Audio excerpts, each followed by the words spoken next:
I'll tell you the story of Balbus, you know.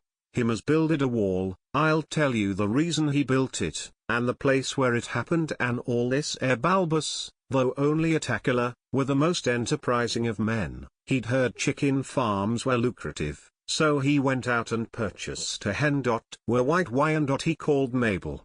At laying she turned out a peach, and her eggs being all double-yolked ones he reckoned they'd fetch twopence each. When he took them along to the market and found that the eggs that sold best were them as came over from China, he were vexed, but in no ways depressed, for Balbus, though only a tackler, in business were far from a dunce. So he packed Mabel up in a basket and started for China at once. When he got there he took a small holding, and selecting the sunniest part, he lifted the lid of the basket and said, "Come on, lass.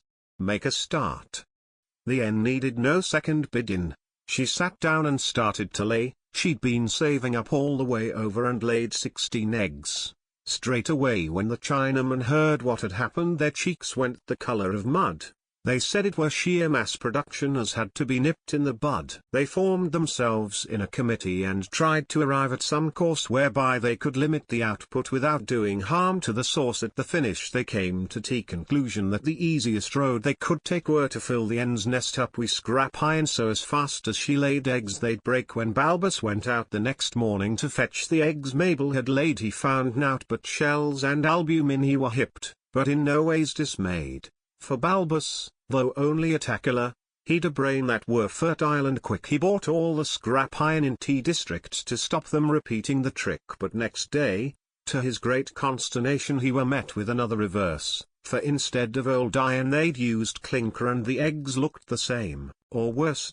Were bit of a setback for Balbus, but he wasn't downhearted at all, and when T Chinaman came round next evening they found he were building a wall. "That won't keep us out of your news," said one, with a smug kind of grin. "It's not for that purpose," said Balbus. "When it's done, it will keep you lot in." The Chinamen all burst out laughing. They thought as he'd gone proper daft, but Balbus got on wi' his building and said he laughed last who last laughed. Day by day Balbus stuck to his building, and his efforts he never did cease till he'd builded the Great Wall of China so as Mabel could lay eggs in peace.